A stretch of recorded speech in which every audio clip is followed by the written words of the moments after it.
அதே மாதிரி நெல்லிக்காய் ரொம்ப ஒரு வரப்பிரசாதமானது. நம்ம இந்தியாவில் தமிழ்நாட்டில் நமக்கு கிடைச்ச ஒரு பெரிய அருமருந்து. பெரிய நெல்லிக்காய், சின்ன நெல்லிக்காயும் தான். அதை நம்ம லைஃப்பில் அந்த சின்ன குழந்தையா இருக்கிறப்ப இருந்து நம்ம வாயில் வச்சு இப்படி வட்டம் பண்ணிகிட்டே இருப்போம். உப்பு தொட்டு சாப்பிடுவோம், காரம் பிடிச்ச காரமும் தொட்டு சாப்பிடுவோம். அந்த நெல்லிக்காயில் இருக்கிற விட்டமின் சி நமக்கு லைஃப் லாங்காக நமக்கு எவ்வளவோ நமக்கு இம்யூனிட்டியை கொடுக்குது. ஸோ இப்போயும் பெரிய நெல்லிக்காய் நல்லா கிடைக்குது. இப்போ இந்த குளிர் சீசனில் இவ்வளோ குண்டு குண்டாக இருக்குது. கட்டாயமாக எந்த ஒரு நேரத்துலையும் நெல்லிக்காய் நம்ம யூஸ் பண்ணிக்கிட்டே இருக்கணும். ஊறுகாயா, ஜூஸா, அல்லது தேன் நெல்லிக்காய், தொக்கு, இனிப்பு சேர்த்தோ, நமக்கு சுகர் இல்லைன்னா இனிப்பு சேர்த்து எடுத்துக்கலாம். இல்லை நமக்கு பிடிக்கும்னா காரமாக ஊறுகாயை போட்டு லைஃப் லாங்காக நம்ம நெல்லிக்காய் சேர்க்க சேர்க்க சேர்க்க சேர்க்க அது நமக்கு நம்ம லைஃப்பை எக்ஸ்டெண்ட் பண்ணி கொடுக்குது. தெலுங்குலேயே சொன்னால் அது பேர் உசிறுகாயன்னு சொல்கிறாங்க. உசிலிக்காயன்னு சொல்லுவாங்க, ஆனால் அது ஆக்சுவலாக உசிறுகாயன்னு சொல்கிறாங்க.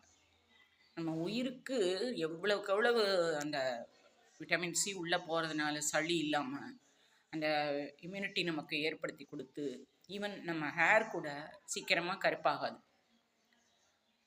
அந்த ஹேரில் ஏற்படுற சில மாற்றங்கள் கூட அந்த உசிறுகாயை நெல்லிக்காய் நிறைய பயன்படுத்த நமக்கு எவ்வளவோ நமக்கு தேவையில்லாததெல்லாம் நம்மளை அண்டாமல் நம்மளை பாதுகாக்குது. ஸோ எப்பயுமே தினப்படி வாழ்க்கையில் நெல்லிக்காயை கட்டாயம் நீங்கள் எடுத்துக்கங்க. ஜாமாக கூட சாப்பிடுங்க. வெல்லம் போட்டு அந்த நாட்டு சர்க்கரை போட்டு நல்லா மிக்சியில் அரைச்சிட்டு அதை இது நாட்டு சர்க்கரையை போட்டு நல்லா ஒரு பாகு மாதிரி நல்லா அடுப்பில் வச்சு நல்லா பெரட்டி எடுத்திங்கன்னா ஜாம் மாதிரி வந்துடும். அது சாப்பிட்லாம். ஊறுகாயாக சாப்பிட்லாம். நெல்லிக்காய் தொக்கு உப்பு காரம் போட்டு சாப்பிட்லாம். இல்லை வெறும் நெல்லிக்காய் சாப்பிட்லாம். இல்லை உப்பு நெல்லிக்காய், பச்சை மிளகாய் போட்டு உப்பு போட்டு நெல்லிக்காய் லைட்டாக வேக வச்சுட்டு அதை தண்ணியிலேயே ஊறிட்டே இருந்ததுன்னு உப்பு நெல்லிக்காய் அது சூப்பராக இருக்கும். கூட இவ்வளோ 2-3 இஞ்சி நறுக்கி போட்டு அதோட போட்டிருந்தீங்கன்னா எத்தனை நாள் ஆனாலும் நல்லாயிருக்கும். எல்லா ஊறுகாயும் ஒரு தடவை நல்லா நம்ம கரண்டி வச்சு கிண்டி விட்டுக்கிட்டே இருக்கணும். அப்போ தான் அது அதனுடைய தன்மை கெட்டு போகாமல் இருக்கும். அதில் எண்ணெய் எதுவும் விட வேண்டிய தேவையில்லை. அந்த உப்பு தண்ணியிலேயே அது ஊறிக்கிட்டே இருக்கும். ஸோ நெல்லிக்காய் ஒரு அருமருந்து. அதை கட்டாயமாக நம்ம லைஃப்பில் எப்பயுமே நம்ம சேர்த்துக்கிட்டே இருக்கணும். குழந்தைங்களுக்கும் அதை பழக்கணும். சாப்பிட சொல்லி கொடுக்கணும் அவங்களுக்கு.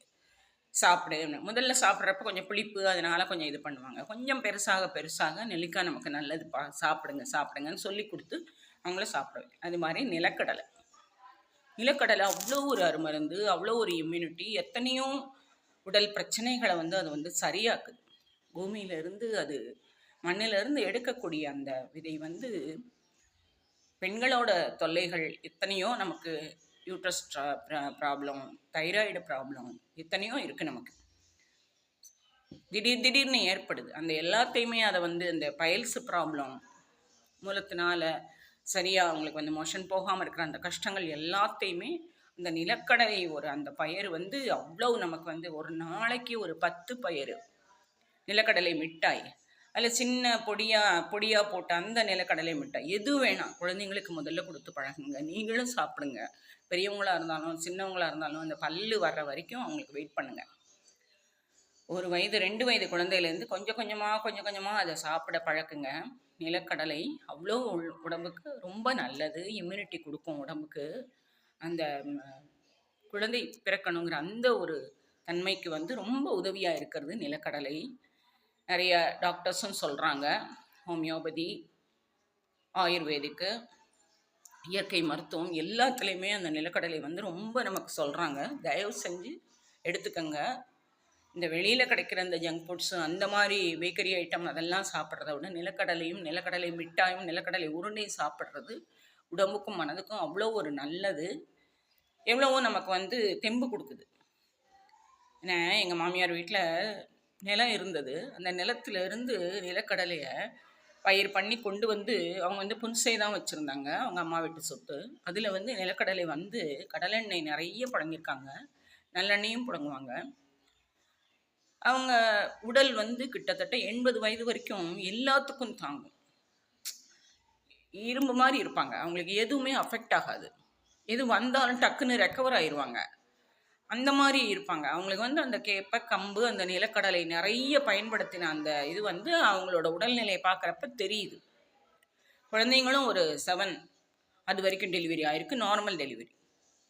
ஸோ அந்த அளவுக்கு அந்த நிலக்கடலை, நெல்லிக்காய், இந்த கேப்பை, கம்பு எல்லாமே நம்ம உடலுக்கு வந்து ரொம்ப நன்மை செய்யுது. இதை வந்து எடுத்துக்கிறதுக்கு நம்ம யோசிக்கவே வேண்டாம். இப்போ வந்து ரேஷன் கடைகளில் கூட கம்பு, கேப்பை வந்து கொடுக்குறாங்க. அதில் நல்லா இருக்குது, சுத்தமாக இருக்குது, ஒன்றும் இல்லை. உங்களுக்கு நமக்கு டவுட்டாக இருந்தால் அதை சலிச்சு கூட நம்ம பயன்படுத்தலாம். தோசையாக பண்ணலாம், இந்த இனிப்பு ரொட்டியாக பண்ணலாம், இல்லை நம்ம முறுக்கு மாதிரி கூட சுடலாம். எல்லாத்துக்குமே அந்த கேப்பை கம்பு நம்ம யூஸ் பண்ணிக்கலாம். கேப்பை கூழ், கம்பு கூழ் இதெல்லாம் பண்ணுறதுக்கு அந்த ரேஷனில் கொடுக்குற அந்த கேப்பை கம்பு வந்து நம்ம தாராளமாக பயன்படுத்தலாம். டேஸ்ட் மாறலை, நல்லா தான் இருக்குது. வேணும்னா நம்ம அந்த மாவை வந்து லைட்டாக வறுத்துக்கலாம். வறுத்துக்கிட்டு நம்ம செஞ்சோம்னா இன்னும் வாசனையாக இருக்கும். அதனால் இதுவும் உங்களுக்கு ஒரு உபயோகமான பதிவாக இருக்கும்னு நினைக்கிறேன். நீங்களும் முயற்சி பண்ணி பாருங்கள், செய்யுங்க, எடுத்துக்கங்க. பெண் குழந்தைங்களுக்கும் ஆண் குழந்தைங்களுக்கும் எல்லாருக்குமே நான் சொன்ன இந்த உணவுகள் வந்து ரொம்ப உபயோகமானது. நிச்சயமாக நீங்கள் வந்து இதை எடுத்துக்கங்க. உங்களுக்கு இந்த பதிவு ரொம்ப உபயோகமாக இருக்கும். உங்களுடைய சப்ஸ்கிரிப்ஷனை எனக்கு கொடுங்க. மேலும் நல்ல புதிய வித்தியாசமான பதிவுகளோடு உங்களை சந்திக்கிறேன். நன்றி. வாழ்க வளமுடன்.